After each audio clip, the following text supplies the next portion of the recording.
Welcome back, welcome back, welcome back to Primary Teaching with Dom. Welcome back, welcome back, welcome back to Primary Teaching with Dom.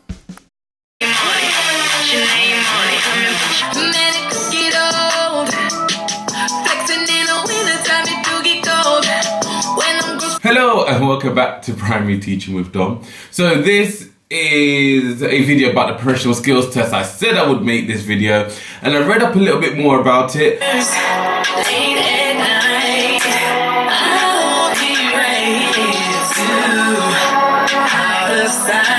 So the professional skills test was basically a test in literacy and numeracy. You needed to pass, I think it was 18 marks you needed to get to pass it in order to do your teacher training. 2 years ago, during when I did it, 3 years ago actually when I did it, you only had 3 chances to actually pass.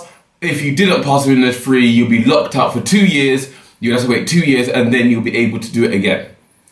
I think they changed it last year to where you had unlimited amount of time, so you get the first one for free, I think, and you had a limited time to keep rebooking to pass it. But you had to obviously do it before the deadline for your university or your school, whatever, beforehand. But you had more opportunities to pass. Now it's come up to this year.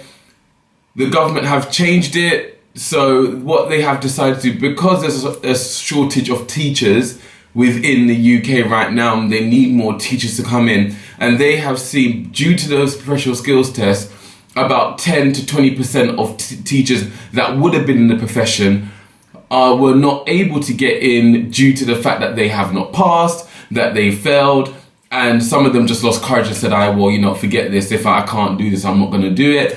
And that equates to around about between 2,000 to 5,000 teachers every single year not being able to get onto the teaching course. Not saying getting into teaching, because you still have to pass your PGC, skit, whatever teaching you're doing, you still have to pass it to get into teaching.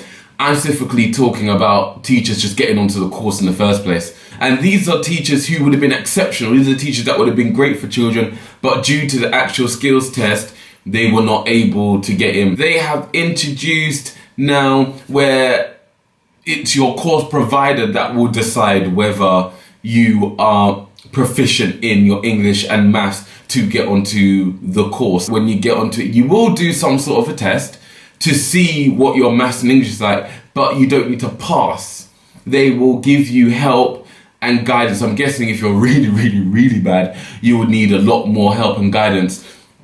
But if you're just struggling a little bit, they'll give you advice, they'll give you encouragement, they'll give you the tools in order to succeed. So by the end of your PGC, by the end of your skit, by the end of your QTS, the points and things that they're giving you to work on, I'm guessing that they will review that and see whether you're good enough to actually pass your actual teacher training. My thoughts when I first saw, I was like, what? How dare they? Because I had to go through it and doing all the books and revision, and there's 2 parts to it. So I'm going to talk about how I really feel about it now, and then I'll go into the 2 different points, how people will feel happy, really, really happy about it, and why people wouldn't feel so good. And on the not so good are people who probably have done it before and had to endure it, or people that give out help for the professional skills test and it won't be valid anymore. But we'll get onto it. So how I feel about it, I feel that it's a really good idea that they're doing it, because I know some people that have tried to do the test, failed, and they just don't want to do it anymore, because it's actually quite hard to know that you got 1 mark away from passing, but everything's lent on you doing something in 18 seconds. When you're teaching, you're not doing that. When you're on your course, you're not having to do that. So why am I now being tested 18 seconds to see? You know what I mean? Because you don't necessarily need to do that. You're planning stuff. You're looking more into things. So on that case, it's really good. It's good because it gets more good out. I always say everyone's a good teacher. There's outstanding teachers, of course. There's bad teachers, of course. But majority of the time, everyone's really good. So it really gets good teachers into schools to fill positions that otherwise high-level TAs would fill, or TAs would fill because there's not the capacity to fill them.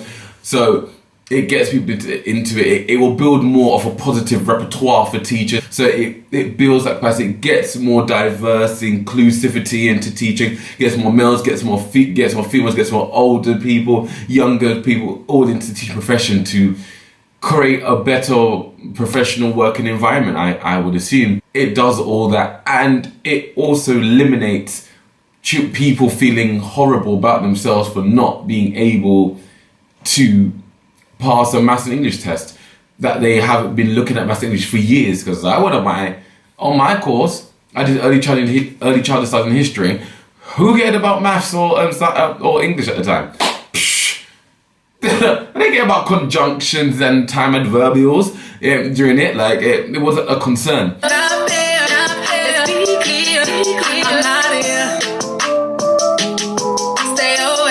So having to then randomly have to revise for it was difficult process anyway.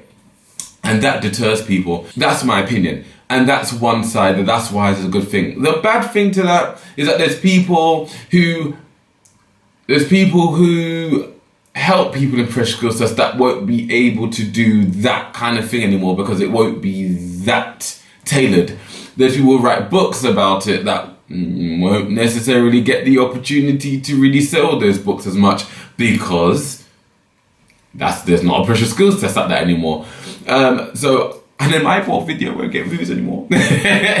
But those are the negatives. I feel there are much more bigger positives coming out of that than negatives. I thought the process of giving people unlimited time to pass the skills test was good anyway, so we're making waves into it. It was just really harsh to give people three chances.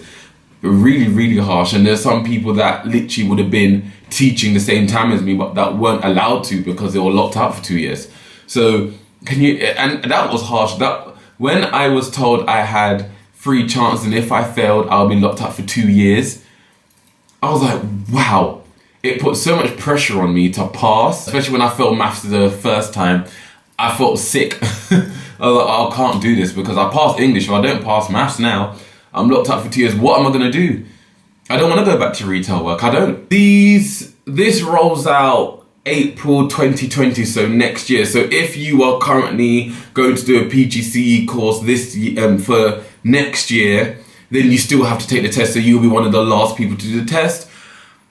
If you're in a straight teaching program and you're going by April, you don't need to take a test. If you are applying to be a teacher next year, you then don't need to do the test. So basically your professional skills test will be, you'll go straight into your PGC, your skit training, your initial teacher training, and you will be awarded, they'll look at your maths and English throughout your period, and then you'll get a pass or fail mark at the end. So you still technically do a professional skills test-ish, but it'll be broken so much apart throughout your course that you probably do like little tests and little things throughout. So in terms of that, I don't know how that's gonna go because nothing's been rolled out and there's not a firm plan. So when I know more, I will update. But I know it eases the pressure of having that set amount of time to have to book your place and try and get places when there's none, or you have to travel at least an hour or two because the closest professional skills test place for you is nowhere near you. It eliminates all that fuss. You can go straight into your teaching, but then you still have to do your English and maths throughout. But we shall see how that goes, but it's a positive change. And those of you that are on the last cohort, sorry, you can watch my video professional skills test, view it up. Yeah, that's what's gonna happen. So I will say, I hope that helps, and I hope that does help the teaching profession. I hope that helps anyone who felt nervous about it. If you feel that you really can't take the skills test, wait another year to next year so you can actually get in, and hopefully it will be broken down in more steps. I'm hoping it becomes easier once you do it in your training. We hope. But anyway, thank you for watching. Please do comment and subscribe. My last video, I didn't even promote it. I just put it up on Monday. But do like, comment and subscribe. Thank you for watching. I shall see you in the next video. Bye.